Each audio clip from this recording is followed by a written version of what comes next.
તો આગળ સમાચારમાં વાત કરીએ તો ભાવનગરથી સમાચાર સામે આવ્યા છે। જીએસટીના 2 આરોપીઓ ઝડપાયા છે। તો જીએસટીના 2 આરોપીઓની ધરપકડ કરવામાં આવી છે। સમગ્ર મામલે એલસીબી અને જીએસટીના 2 આરોપીને ઝડપી લેવામાં આવ્યા છે। તેઓની પૂછપરછ હાથ ધરાશે। સુરતમાં દાખલ જીએસટીના ગુનામાં તેઓ ઝડપાયા છે, જેમાં નાવપરા ખાતેથી એલસીબીએ તેઓને ઝડપી પાડ્યા છે અને કાયદેસરની કાર્યવાહી હાથ ધરી છે। તો એલસીબી અને જીએસટીના 2 આરોપીને ઝડપી પાડ્યા છે। સમગ્ર મામલે તેઓની પૂછપરછ હાથ ધરવામાં આવશે। સુરતમાં ગુનો દાખલ કરવામાં આવ્યો હતો। જીએસટીના 2 આરોપીઓ ઝડપાયા છે। સમગ્ર મામલે તેઓની પૂછપરછ પણ હાથ ધરાશે। સુરતમાં દાખલ જીએસટીના ગુનામાં 2 આરોપી ઝડપાયા છે, જેમાં નાવપરા ખાતેથી એલસીબીએ તેઓને ઝડપી અને કાયદેસરની કાર્યવાહી હાથ ધરી છે।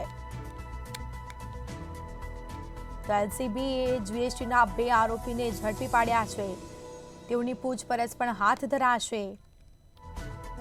તો ભાવનગરમાં જીએસટીના 2 આરોપીઓ ઝડપાયા છે, જેમાં એલસીબીએ જીએસટીના બંને આરોપીને ઝડપી અને કાયદેસરની કાર્યવાહી હાથ ધરી છે। તો વધુ વિગતો સાથે સંવાદદાતા હિરેન ચૌહાણ ફોનલાઈન પર જોડાઈ ગયા છે। જી, ભાવનગરમાં જીએસટીના 2 આરોપીઓ ઝડપાયા છે, શું છે સમગ્ર મામલો?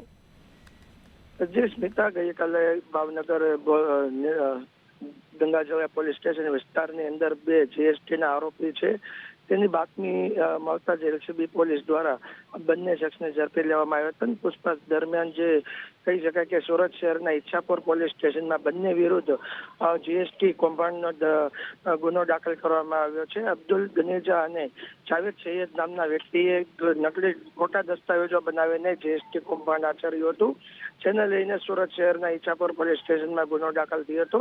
લાંબા સમયથી આ બંને આરોપી છે તે નાસ્તા ફરતા હતા, ત્યારે ગઈકાલે એલસીબીને બાતમી મળી હતી કે આ બંને આરોપી નવાપરા કબ્રસ્તાન રોડ ઉપર ઉભા છે ને કોઈ કહી શકાય કે કોઈ બહાર જવાની ફિરાકમાં છે। ત્યારે એલસીબીએ સમય સૂચકતા લઈને જે બાતમીવાળી જગ્યા છે ત્યાં પહોંચ્યા હતા અને બંને આરોપીઓ ત્યાં મળી આવતા બંનેની અટકાયત કરીને ગંગાજળ પોલીસ સ્ટેશને સોંપવામાં આવ્યા છે। જી, આમ જાણકારી આપવા બદલ આપનો આભાર। તો આ સાથે નાવપરા ખાતેથી એલસીબીએ તેઓને ઝડપી પાડ્યા છે અને કાયદેસરની કાર્યવાહી પણ હાથ ધરવામાં આવી છે। એલસીબીએ જીએસટીના 2 આરોપીને ઝડપી લીધા છે। સમગ્ર મામલે તેઓની પૂછપરછ કરવામાં આવશે। સુરતમાં ગુનો દાખલ કરવામાં આવ્યો હતો અને જીએસટીના બંને આરોપી આખરે ઝડપાયા છે।